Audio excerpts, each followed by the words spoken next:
It happened on a Tuesday. Not a special day, not an anniversary, not a birthday, just a regular, uneventful Tuesday. I remember because I had stopped on the way home to pick up her favorite brand of tea, the one she always complained was too expensive but secretly loved. I walked through the front door, expecting the usual, a distracted greeting, maybe a quick smile before she went back to whatever was holding her attention. Instead, I got something else. She was sitting on the couch, legs crossed, scrolling through her phone. She didn't even look up when she said it. "You're not entitled to my affection." No warning. No build-up. Just that. I stood there, holding the grocery bag like an idiot, trying to process what I had just heard. The words didn't even register at first. They were so cold, so dismissive, like she was stating a simple fact. Like I had been foolish to think otherwise. I forced a laugh, thinking maybe it was some kind of joke. "What?" She sighed, finally setting her phone down and looking at me with something between exhaustion and mild irritation. "I mean, you act like you deserve my attention, my time, my love, just because we're married. But you don't. I don't owe you anything." I felt something crack inside me. This was my wife, the woman I had built a life with. The woman I had fought for, sacrificed for, supported through every high and low. And she was looking at me like I was some stranger asking too much of her. Like my love, my loyalty, my presence meant nothing. I should have been angry. I should have snapped back, told her how much I had given, how much I had put into this marriage. But I didn't. Instead, I just stopped. Stopped speaking. Stopped trying. Stopped caring. Because in that moment, I realized something painful, something undeniable. I had been fighting for someone who had already given up on me. And that was the moment I became a ghost in my own marriage. That night, I didn't say another word. I went through the motions, set my keys down, put the tea on the counter, walked upstairs to change, but inside, something had shifted. It wasn't just what she said, it was the way she said it. Detached. Indifferent. Like I was just another piece of furniture she had gotten used to seeing in the house, nothing more, nothing less. Lying in bed beside her, I stared at the ceiling, feeling the weight of her words pressing down on me. "You're not entitled to my affection." What did that even mean? Had she felt this way for a long time? Was I just too blind, too in love, too hopeful to see it? At some point, I drifted off, only to wake up to the sound of her laughter. It was soft, almost flirtatious, and it took me a second to realize she wasn't talking to me. Her phone screen cast a faint glow against the sheets, her fingers typing away as a smile tugged at her lips. I didn't say anything. I just turned onto my side and faced away from her.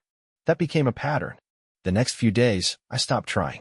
I didn't text her throughout the day to check in. I didn't ask how her morning was or if she wanted me to pick up anything on the way home. I didn't sit beside her when we watched TV, didn't lean in to kiss her goodnight. And she didn't seem to notice. If anything, she seemed relieved, like a weight had been lifted from her shoulders. That's when I knew. This wasn't a rough patch. This wasn't stress or miscommunication. She was done.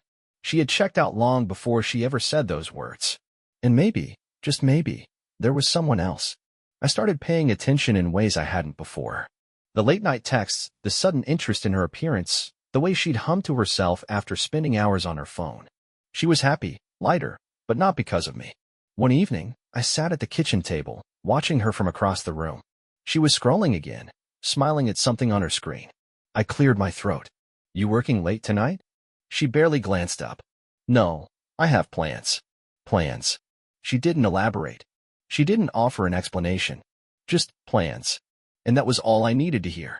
I nodded slowly, pushing back my chair. "All right." She finally looked at me then, as if hearing something different in my tone. "All right." I gave her a small smile. "Yeah, have fun." I think that's when it hit her. The absence of frustration, the lack of emotion in my voice. For the first time in years, I wasn't fighting for her. I wasn't begging for scraps of her affection. I was letting go. That night, when she left for her plans, I sat in the living room, staring at my phone. My fingers hovered over the screen, hesitating, before finally tapping the one name I hadn't reached out to in a long time. The call rang twice before a familiar voice answered. "Hey, man. Long time no talk." I let out a breath I didn't know I'd been holding. "Yeah, I think I need a fresh start."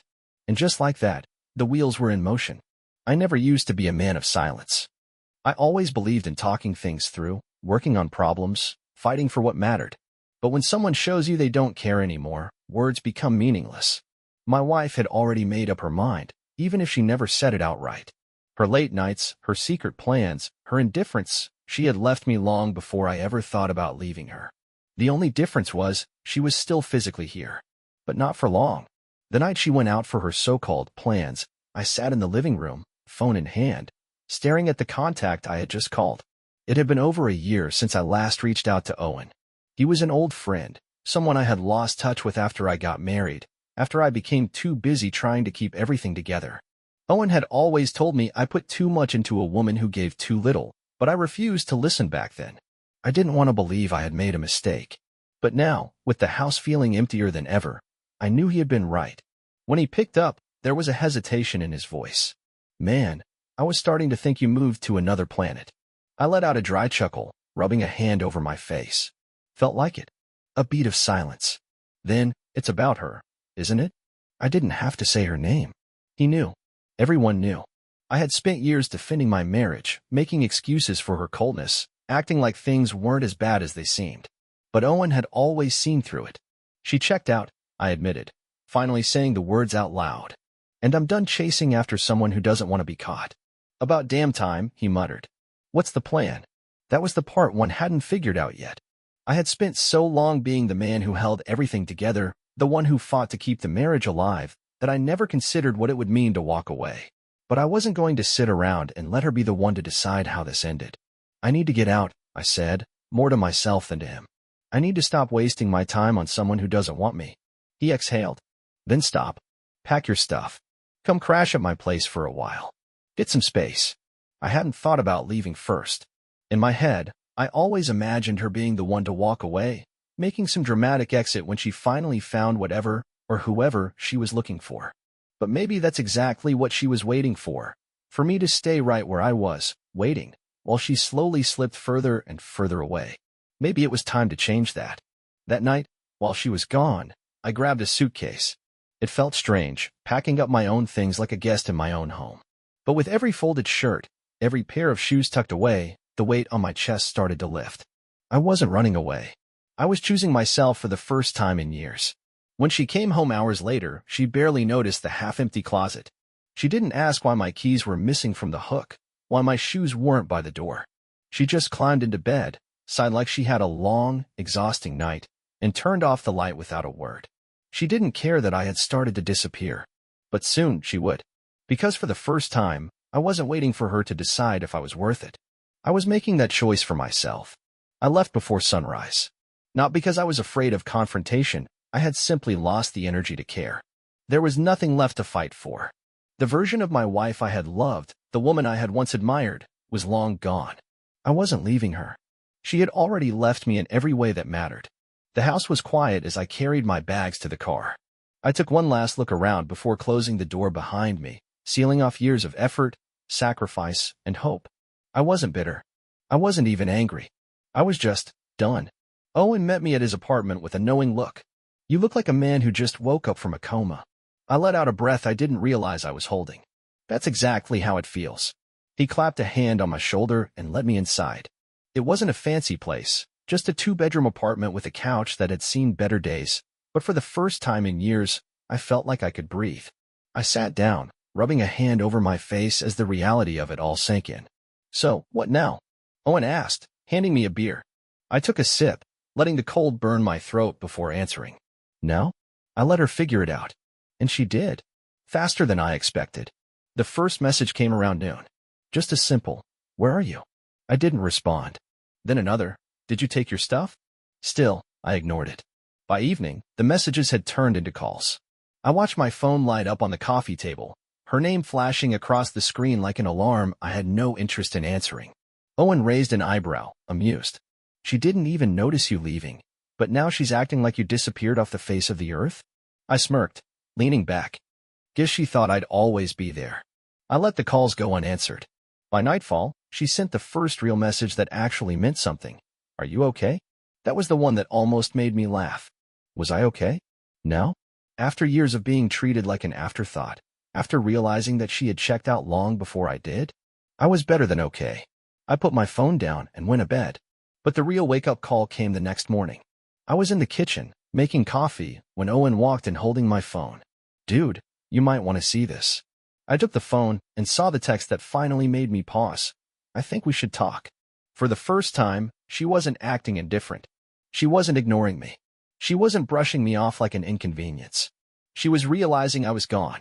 And something told me that wasn't part of her plan. I let her message sit unread for hours. I wasn't trying to be cruel. I just didn't feel the urgency she probably expected.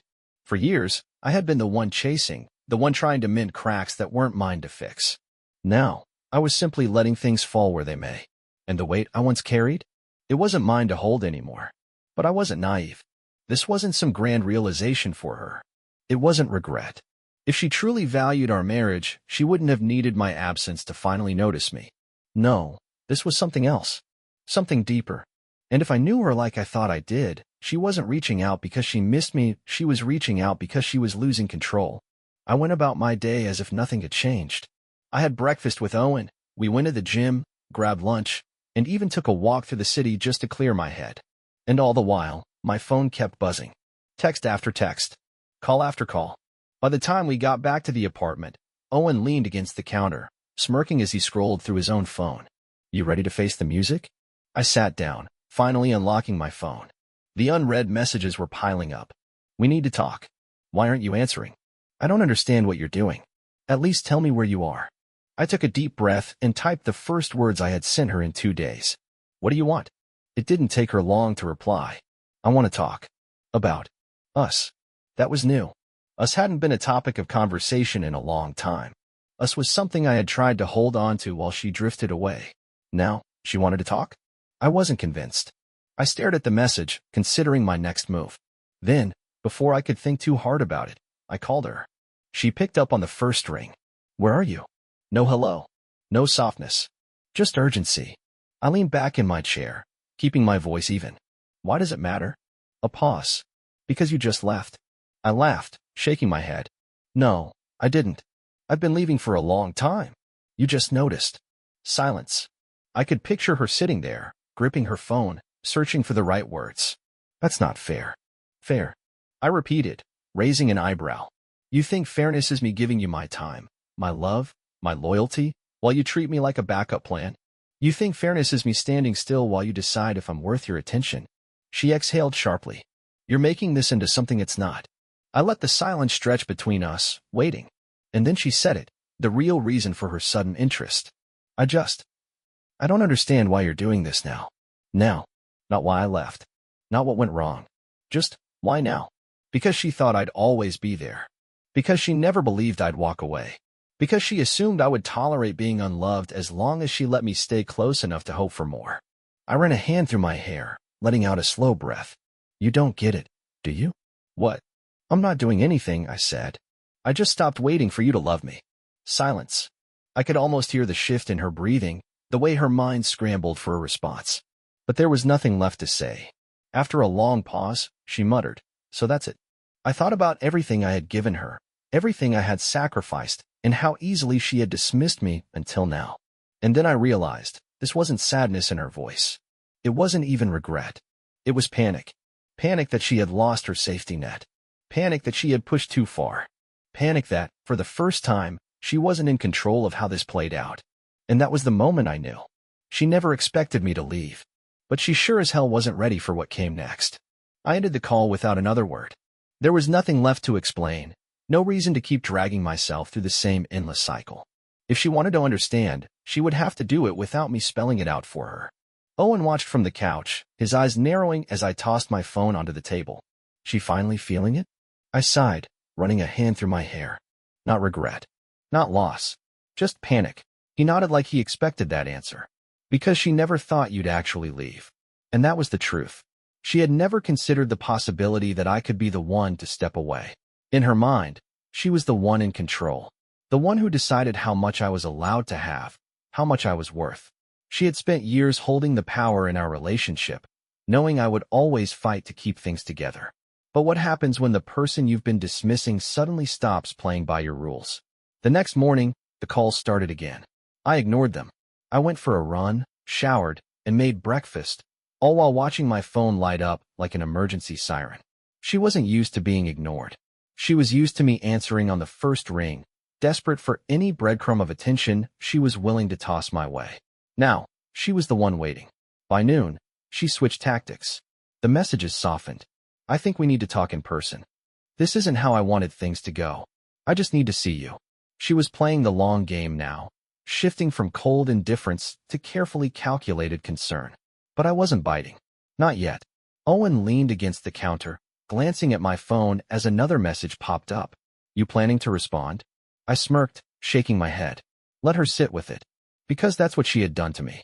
For years, she let me live in uncertainty, dangling the possibility of love in front of me without ever fully giving it. Now, it was her turn to feel what that silence meant. By evening, she cracked. A final message came through, different from the rest. I'm at home. Please come back. I need to talk to you. I stared at the screen, weighing my options. There was a time when I would have dropped everything and run to her the second she said she needed me. But now I knew better. Still, I needed to see what this was. I grabbed my keys and headed out, feeling the shift in my own chest. I wasn't walking into that house as the man she had spent years keeping on the sidelines. I was walking in as someone who had finally learned his worth. When I arrived, the house felt different. It was too quiet, too still. She was sitting on the couch, her phone on the table beside her, as if she had been waiting for me the entire time. Her eyes flickered up the moment I walked in. You really left. I shut the door behind me. You really didn't notice. She exhaled, gripping the edge of the couch like she needed something to hold on to. I don't know why you're doing this. I let out a dry laugh. You told me I wasn't entitled to your affection. I believed you. Her mouth opened slightly, as if she wanted to argue, but no words came. She wasn't used to being on this side of things. She had spent so long keeping me at arm's length, never expecting the day would come when I stopped reaching for her altogether. She licked her lips, eyes scanning my face. I just thought we had more time. And there it was. The truth. She had been holding on to the illusion that I would always be there, waiting, no matter how much she pulled away. She had been so comfortable in her control that she never considered the moment when I would finally see through it. I watched her, waiting for something real, something more than just the panic of losing her safety net. But all I saw was a woman who didn't want to be alone. I took a deep breath, the final weight lifting from my chest. You had all the time in the world. You just never used it. Her expression faltered, and for the first time, I saw something that almost looked like regret. But it was too late. I wasn't hers to lose anymore. I stood in the doorway for a long moment, watching her, letting the weight of everything settle between us. She looked smaller somehow, like she had finally realized she wasn't the one holding the cards anymore. Her fingers twisted together in her lap, and for the first time in years, she looked uncertain. It was almost surreal, seeing the same woman who once dismissed me with a casual wave of her hand now sitting there, searching for something to say. She shifted on the couch, inhaling slowly. I didn't think you'd actually leave. I let out a short, humorless laugh. I know. That was the problem, wasn't it? She never believed I could be anything other than what I had always been. Loyal, patient, waiting. She had spent years pushing the boundaries, seeing how far she could go before I finally broke. The truth was, I should have walked away long ago. Maybe then, she would have realized what she was losing before it was too late. But I had been too blinded by love, too convinced that if I just held on a little longer, she'd come back to me. She bit her lip, looking down at her hands. I didn't mean it the way it sounded. I raised an eyebrow. You didn't mean to say that I wasn't entitled to your affection? She hesitated. I needed space. Things felt suffocating. I shook my head, exhaling slowly. No, what you needed was control. Her gaze snapped up to mine, startled. That's not it. I took a step closer, cutting her off. That's exactly what it was. You wanted to be the one who decided when I was worth your time. You wanted to hold all the power in this relationship, knowing that no matter how much you pulled away, I'd still be here, waiting for the day you finally decided to love me back. She swallowed hard, but she didn't deny it. I ran a hand through my hair, suddenly exhausted. But I'm done living like that. Her jaw tensed. So, that's it. You just leave? Just like that. That was the part she couldn't accept. In her mind, she was the one who got to make the decisions. She was the one who got to choose how this played out. But for the first time, she wasn't in control. And it scared her. I crossed my arms, studying her. What do you want from me, Camilla? She flinched at the sound of her name. Maybe because I hadn't said it like I used to. There was no warmth, no pleading, no longing. Just a man who had finally woken up. She stared at me for a long moment before whispering, "I don't know." And that was the real truth, wasn't it? She didn't want me to leave, but she didn't want to love me either. She wanted the comfort of knowing I was still there, still waiting in the background, still holding on to something that she had stopped valuing long ago. I sighed, rubbing my jaw. "I do." Her eyes widened slightly, and for a second, I thought she might cry. But she didn't. She just sat there, staring, as I turned toward the door. "Where are you going?" she asked, her voice smaller than I'd ever heard it. I glanced back over my shoulder. "Somewhere I don't have to beg to be wanted." And with that, I walked away. For the first time in years, I wasn't looking back. I didn't stop walking until I reached my car. The second I shut the door, I gripped the steering wheel, exhaling slowly. The weight on my chest, the pressure that had built up for years, it was gone. Not because she had given me closure, but because I had given it to myself. For too long, I had let my happiness depend on someone who never truly valued it. I had spent years holding on to something that only existed in my memories, hoping she would one day become the woman I had fallen in love with again. But love isn't supposed to feel like a waiting game. It isn't supposed to feel like a slow, painful decay. And now, for the first time, I was free. As I drove back to Owen's apartment, the city lights blurred past me, and for the first time in a long time, I wasn't drowning in my thoughts. I wasn't overanalyzing what I could have done differently, or wondering if she would suddenly realize she had made a mistake. That wasn't my burden anymore. When I walked through the door, Owen was already waiting, 2 beers in hand. He studied me for a moment before smirking. "So, how does it feel?" I plopped onto the couch, grabbing the drink. "Like I've been holding my breath for years, and I just exhaled." He nodded approvingly. "Told you it would be like that." I chuckled, shaking my head. "You did. I just didn't want to believe it." And that was the truth. I had spent so long convincing myself that staying meant fighting for something meaningful, that if I just kept holding on, things would change. But love isn't meant to be earned. If someone truly loves you, you don't have to beg for it. That night, I slept better than I had in years. No tossing and turning, no waiting for a text that would never come, no wondering if she was out with someone else. Just peace. The next morning, I woke up early, grabbed a coffee, and stepped outside to watch the sunrise. For the first time in years, I wasn't thinking about her. I wasn't thinking about what she was doing, who she was with, or whether she regretted anything. I was thinking about me, about what I wanted, about what my future could look like now that I wasn't trapped in the past. I pulled out my phone, scrolling through old messages, old memories, and one by one, I deleted them. Not out of anger, not out of resentment, but because I didn't need them anymore. I wasn't the man who had spent years begging for love. I wasn't the man who stayed in the background, waiting for scraps of attention. I was someone new, someone stronger. And for the first time in a long time, I was excited to see where life would take me next. Because I wasn't lost anymore. I was finally free.